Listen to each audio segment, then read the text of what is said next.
We are back on Morning Line. Thanks for joining us. Our guests with us this morning from Mental Health America in the Mid-South, and that is Lynn Wood. She's down at the bottom of the screen, and above her is Tom Starling, the CEO.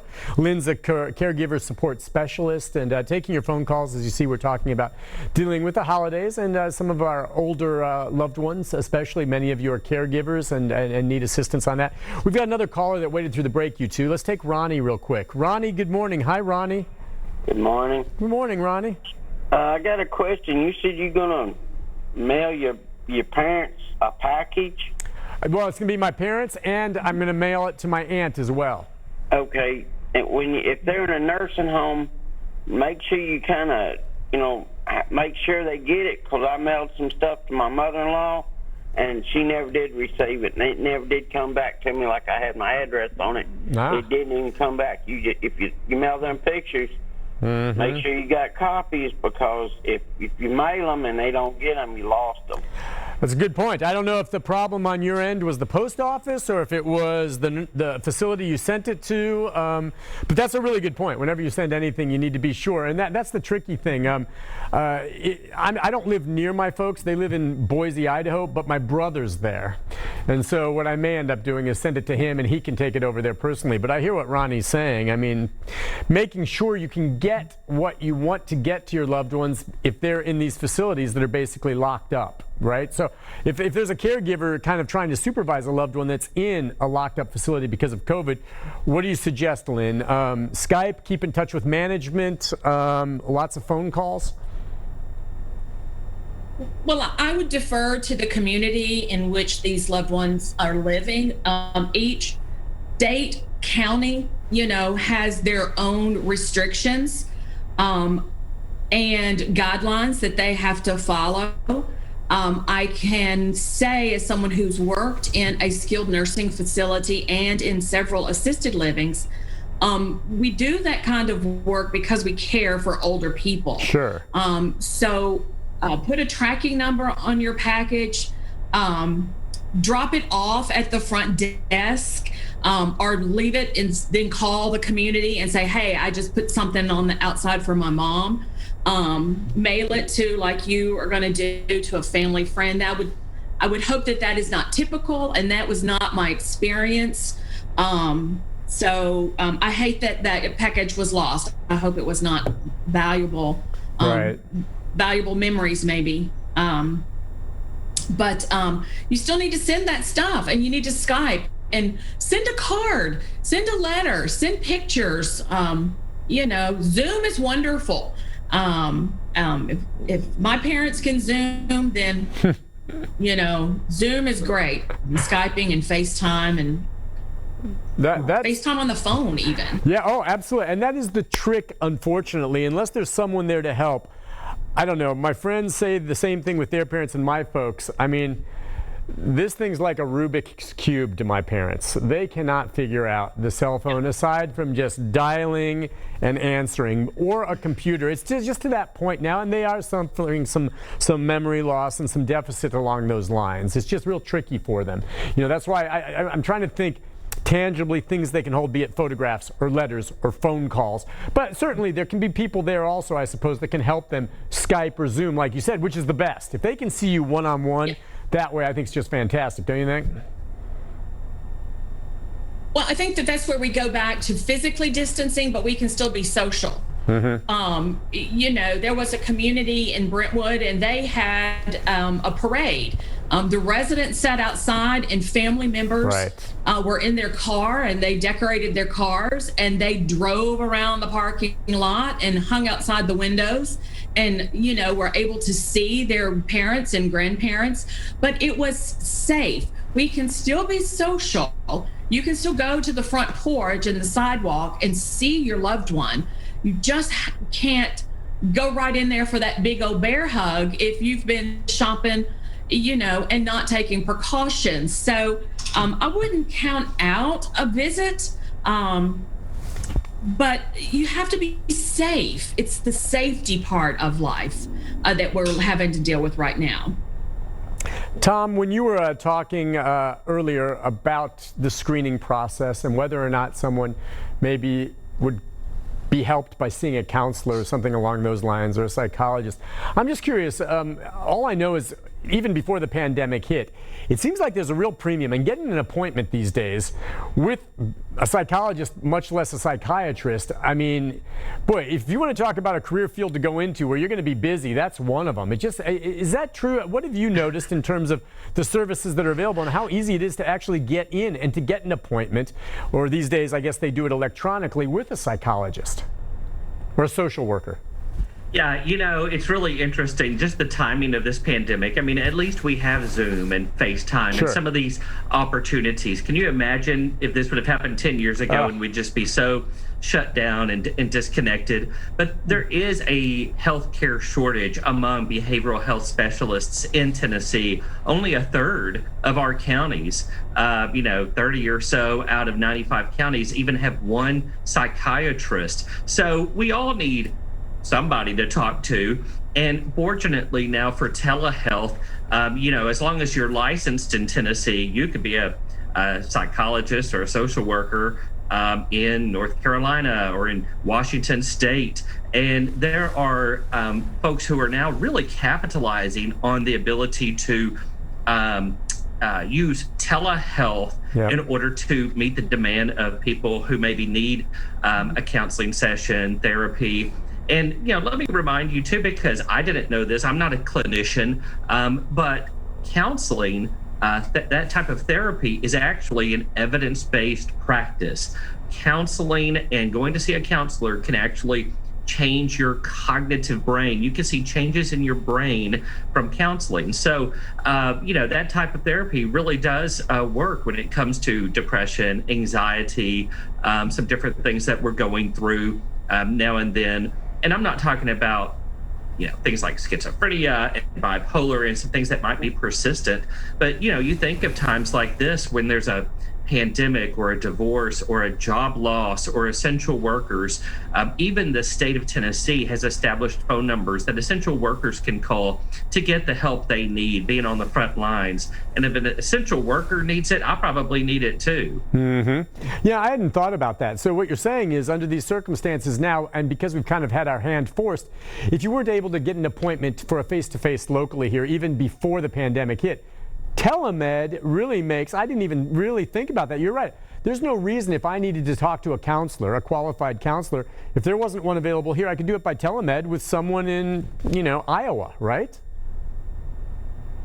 That's right. And one number that I like to give out a lot, if you can text TN, like Tennessee, or just text help, but text it to 741-741. That's the crisis text line, and there's a trained crisis counselor available 24/7 if you just text TN to 741-741. And a crisis for someone may be I'm suicidal. A crisis for another one may be I need just some emotional assurance to get through the night or to get through the day. And just to know that there's somebody on the other end of a line willing to talk to you or text with you.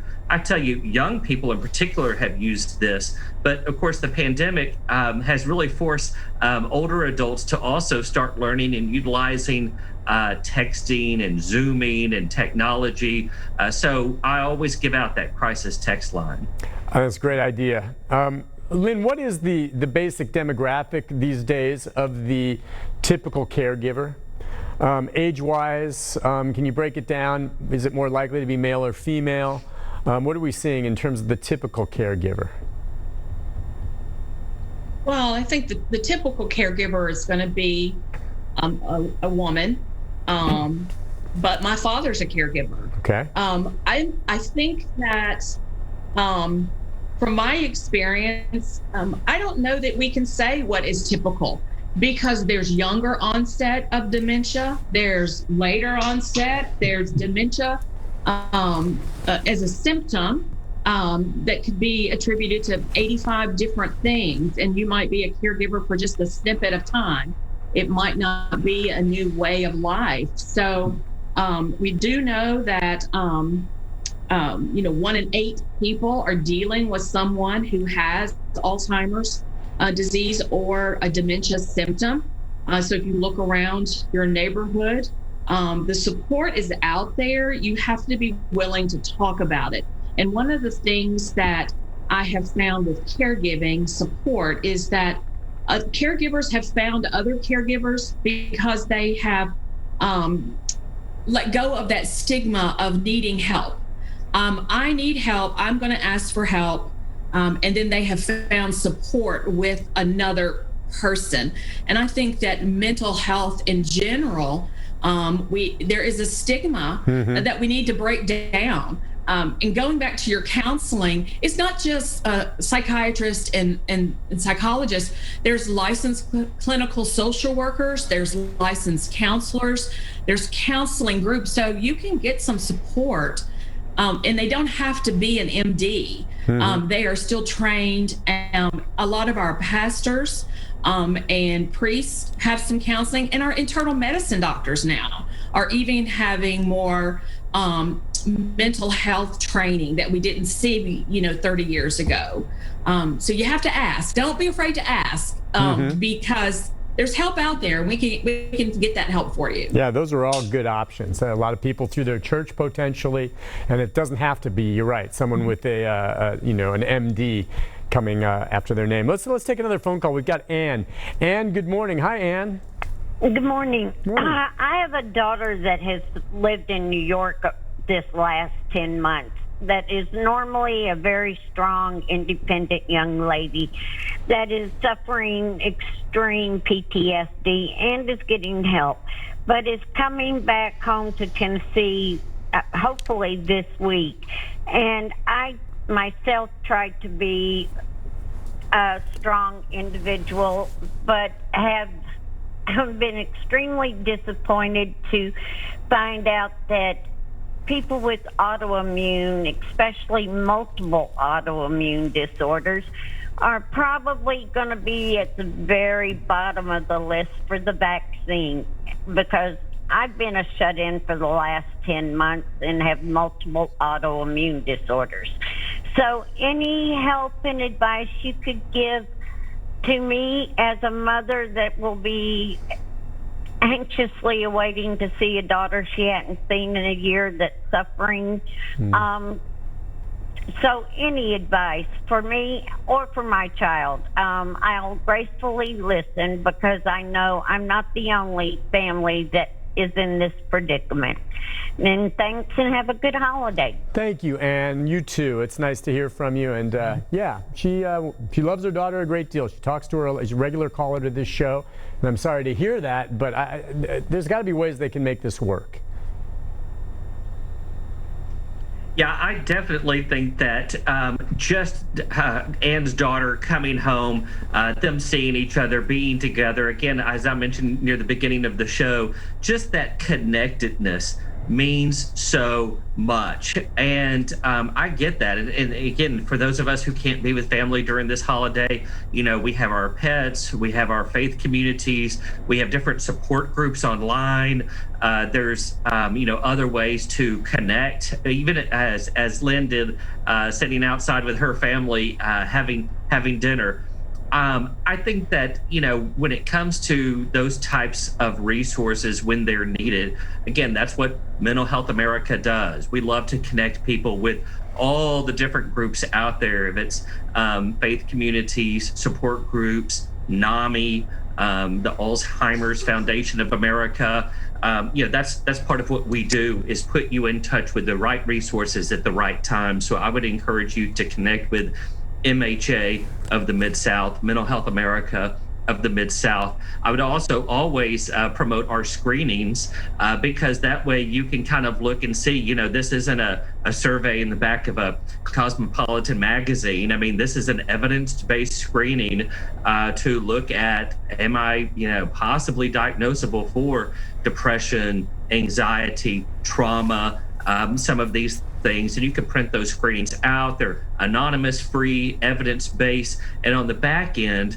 it then points you to local resources. And that's the thing about Mental Health America. We're local. I mean, we're not serving folks in Chattanooga or Atlanta. We are here in Middle Tennessee, serving Middle Tennesseans. We've been here for 75 years, and there really is no health without mental health. Before we go to break, Lynn, we want to share? Go ahead. If I could address Ann, what I would suggest for her as someone who has had this question asked of me, I would set aside eating utensils, drinking utensils, some that are specific for her daughter and some that are specific, so that we can kind of make sure we're not crossing. I mean, I'm sure everybody's washing their dishes, but it's just one extra step. Same thing with linens, bars of soap, things of that nature, so that we're not sharing toothpaste. We each have our own. Of course, masks, wipes. There was a time when you could not find those things in the supermarkets, but now you can find hand sanitizer and Lysol and things of that nature. So Miss Ann, I would encourage you to be excited about seeing your daughter, but just make sure that if you're going to hug when you first see her, both of you need to have a mask on. That would be my first thing, maybe two, just to be careful. But and then just make sure you're using those universal precautions of washing your hands and not sharing and eating after each other and things of that nature. And I hope you have a wonderful Christmas and enjoy your time together. Good tips, and I guarantee you, Ann will find a way. Listen, we'll take a break. We'll be back with our final segment right after this. Stay with us.